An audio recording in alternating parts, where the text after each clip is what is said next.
Hello' ৰাইজ, আজি আমি উপস্থিত উমচেং এটা ধুনীয়া পিকনিক স্পট গা ধুবলৈ মাছপাৰা আৰু আপোনালোকে লোকেশ্যন চাওক, কি ধুনীয়া লোকেশ্যন। হেল্ল' ৰাইজ, কি খবৰ? ৰ'দত থিয় হৈ এই ভিডিঅ'টো আৰম্ভ কৰিছোঁ আৰু আপোনালোকে চাওক কেনা পকা ফাটা ৰ'দ, আৰু এই পকা ফাটা ৰ'দত অলপ গাটো শীতল পেলাবলৈ এটা ধুনীয়া ঠাই গৈ আছোঁ। আমাৰ ওচৰতে আছে এডোখৰ ধুনীয়া ঠাই আৰু তাতে গৈ গা চা ধুই অলপ দেহা শীতল পেলাওঁ। ক'তনো আছে এইখিনি ঠাই, কেনেকুৱা কি সম্পূৰ্ণ গাইজ। বতৰৰ মহিমা কিন্তু ডেঞ্জাৰ, ৰ'দ দিলে ৰ'দে দি থাকে, বৰষুণ দিলে বৰষুণে দি থাকে। অ'কে, গাড়ী চাড়ী তেল ভৰাই আমি চিধা ৰাওনা হ'লোঁ। ভোকৰ পৰা মাত্ৰ 20 কিলোমিটাৰ দূৰতে এইডোখৰ ঠাই, গতিকে চলো লেটছ গো।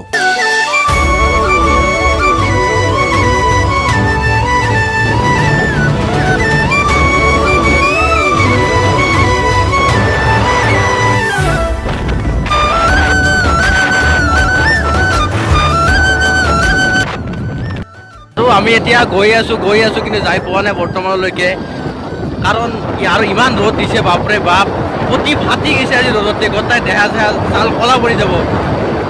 ৰাইজ আহি মানে বেছি দূৰ নাই আৰু এইখন যে দলং, মানে এই দলংখনৰ এই ৰাস্তাদি গ'লে পাম আমি, আৰু এতিয়া গৈ আছোঁ মানে, আৰু পাছত আমাৰ যিহেতু আছে আৰু তাহাঁতেও আহি আছে। ৰাইজ আজি মানুহ আহিছে দে, বাপৰে বাপ, চব মানে কি কওঁ, আজি ৰবিবাৰ ৰবিবাৰৰ কাৰণে চবে ছুটি পাইছে, আৰু তাতে দিছে উঠা গৰম, আৰু চব মানুহে তাৰমানে দাও হৈ আছে গা চা ধোৱা বুজিছেনে। গাইজ এইফালৰ ঠাইখিনি কিন্তু বহুতে খুব পৰিষ্কাৰ পৰিচ্ছন্ন ঠাই, মানে যিখিনি ঠাইত আমি দেখা পাইছোঁ, চাওকচোন চাওক, এনেকৈ সকলোৰে ৰাস্তাই ডাষ্টবিন আছে, চাওক কি ধুনীয়া। ৰাইজ এইফালে তাৰমানে অলপ মেঘালয় ছাইডৰ ৰাস্তা পৰে না, মানে ৰাস্তা একদম বহুতখিনি ইলিক ৰাস্তা লাগে।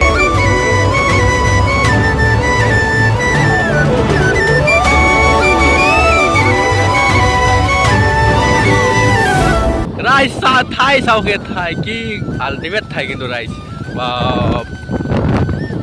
এতিয়া আমাৰ ওচৰতে আছে এনেকুৱা ঠাই, কিন্তু আমি নাহোঁ বেছিভাগ, মানুহে গমো নাপায় অৱশ্যে বহুতে, কিন্তু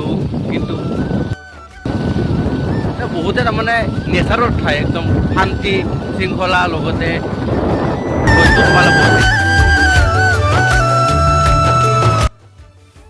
আমাৰ ওচৰতে থকা উমচেং ধুনীয়া এখন ঠাই, গতিকে চলো।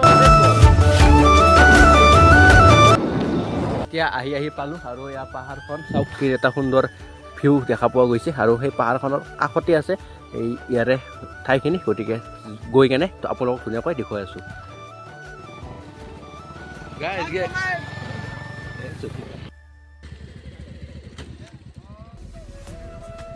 ফাইনেলি ৰাইজ বহুত সময় অপেক্ষাৰ মূৰত আহি পালোঁ আমাৰ এটা ধুনীয়া লোকেশ্যন, আৰু আপোনালোকে ইয়াৰে সুন্দৰ ভিউটো উপভোগ কৰক প্ৰথমতে।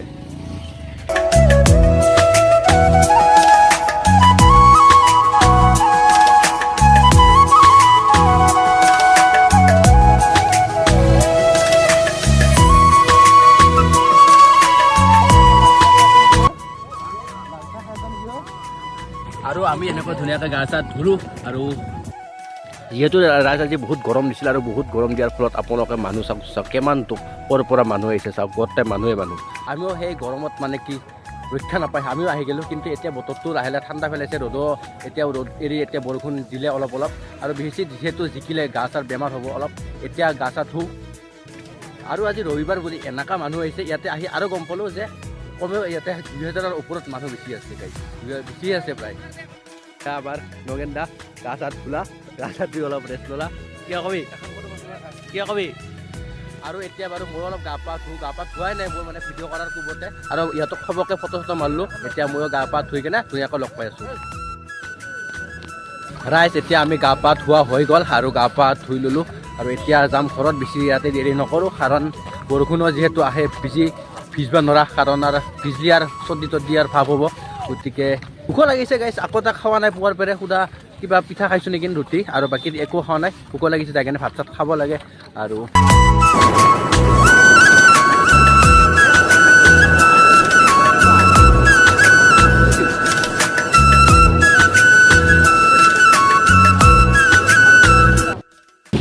ৰাইজ এই গাঁওখনৰ নাম হ'ল মালাপাৰা, আৰু এই মালাপাৰা গাঁওখন ইমানে পৰিষ্কাৰ ন গাইজ, মানে একদম ক্লিন, একদম ভাবি চালে মানে অসমৰ ভিতৰত প্ৰায় এইখন 3 নম্বৰ পৰিষ্কাৰ গাঁও বুলি ক'লেও ভুল নহ'ব।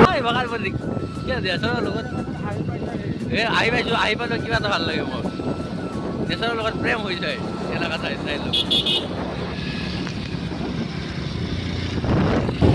আৰু ৰাইজ এতিয়া আমি আহি পালোঁ বকো আৰু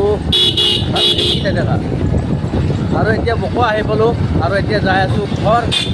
বাকী বাদ দিয়ক, ভিডিঅ' ইয়াতে সমাপ্ত কৰিছোঁ। যদি ভিডিঅ' চাই ভাল পায় লাইক কৰি শ্বেয়াৰ ছাবস্ক্ৰাইব কৰি দিয়ক। অন্য এটা ভিডিঅ' লগ কৰাৰ কাৰণে ধন্যবাদ। Bye bye. আৰু এতিয়া